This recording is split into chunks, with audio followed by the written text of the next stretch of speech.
Infrastructure and construction projects keep America going, but the companies that make it possible rarely make headlines.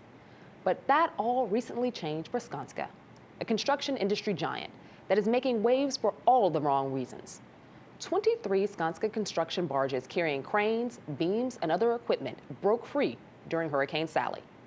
This caused major devastation across Escambia and Santa Rosa counties. And while thankfully no injuries were reported, the barges caused damage, leaving the Pensacola Bay Bridge out of service for 6 months. Locals are holding Skanska accountable because they are upset that the company hasn't been open about their role in the disaster, nor have they done much to remedy the affected parties. This is notable because Skanska makes big money in the U.S., $2.7 billion in commercial and multifamily projects. The company built structures like the World Trade Center, MetLife Stadium, where the New York Giants and Jets play, as well as several airports, hospitals, and other structures. But Skanska also has a long history of problematic mistakes, and some are deadly.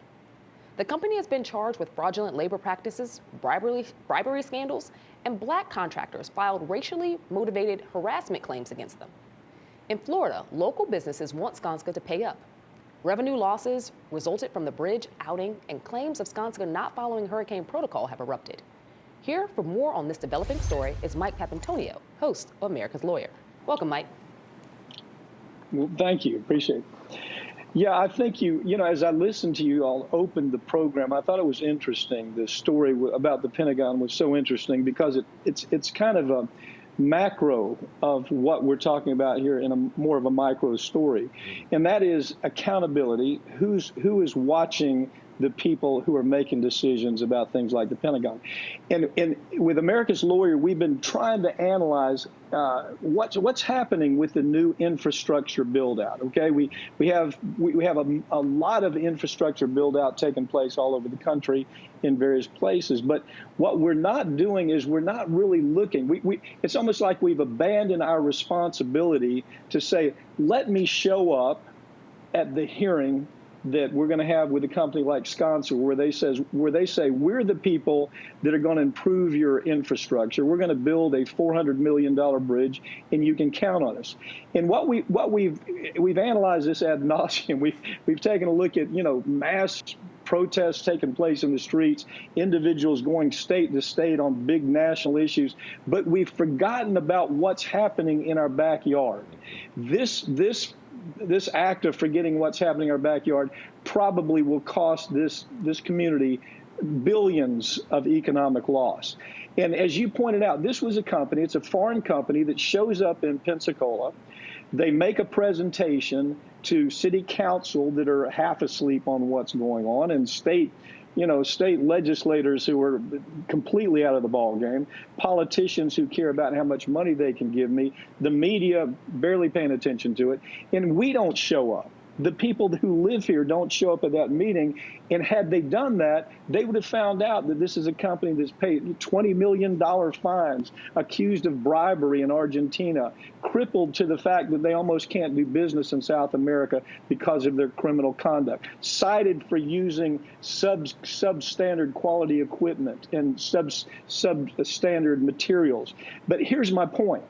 The point is, we have to worry about those bigger stories. There are things we have to show up in the streets about, but we have to get back to the days when we're showing up at those hearings and we're talking about a company that has $170 billion global revenue, who has now left us in a position in this community, and I can take this story and I can superimpose it all over the country, whether it's building roads, whether it's building bridges, building infrastructure, where the people living in that community have abdicated their responsibility to show up and ask questions. It's so bad that what we've done with our firm is we're committing ourselves to following Skanska. Wherever they go in the country, wherever they make a presentation, we're going to be there with the Skanska story, the outrageous quality of negligence that took place, their absolute denial of any responsibility. So we're going to show up with those stories. But I think we have to go back to the days where maybe, it was a generation that always showed up for these hearings. If there's a public hearing about building a new park, if there's a public hearing about building a new road, people were there. And it's almost like there's a generational disconnect where we're not showing up. Mike, I want to ask you, how often do you see these big super conglomerate multinational companies like Skanska building our infrastructure in our backyard here in this country? Because to me, that seems like a job that the government should be doing itself and providing those jobs, not outsourcing it to some company from Sweden or Scandinavia. Yeah.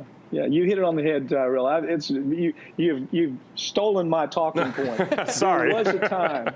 You hit it on the head. There was a time when we had government that did this. We didn't go to Sweden or Germany or China or Japan to build our infrastructure for us. You remember? I mean, you can still see it in your head, can't you? The building of the skyscrapers that took place at the turn of the 19th century. You know, you have those visuals when it was American undertaking. And then we got into this idea where we can send our business to companies like Skanska rather than holding a local company responsible for what we're doing. We've become so globalized that it's become a point that we have forgotten our responsibility to show up at hearings and stop this thing that no matter whether I win this case or not, there will be no way to correct the damage that's been done to hundreds of businesses, second and third generation businesses. You remember I handled the BP case. It was the same kind of problem, but that was a different analysis. Here we've invited them into our house. They've taken advantage of us, and now they're going to go back to Sweden and do it to somebody else, unless we change the way we think about how we do business in the U.S. and this infrastructure take. This is just a really sad situation, Mike. And full disclosure, I lived in Pensacola and Pace, both Escambia and Santa Rosa County, respectively. So I know the importance of that bridge to those businesses.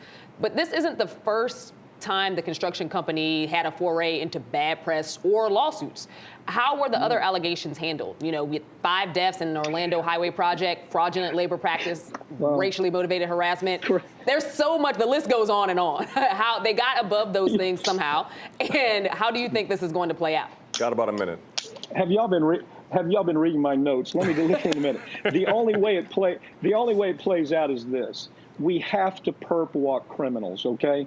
When people do things wrong knowingly, when they engage in bribery, whether it's in Argentina or anywhere in the country, when we find that they're using substandard quality material to build our bridges or our roads, we have to treat them the same way that we would anybody else who's guilty of those violations. We have to put them in a perp walk. We have to say, who made this decision?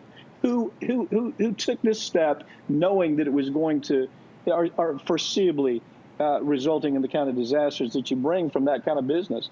So we have to treat them like who they are. Just because they're dressed up in Armani suits doesn't change anything. Most certainly. Mike, we need a lot more folks like you, and thank you for that call to action and for people to get out and pay attention to what's happening in their local neighborhoods, in their backyards, because that's how you get a change government front to back. Thank you so much for the good work you're doing, and always welcome on this show. Always a pleasure having you on, sir.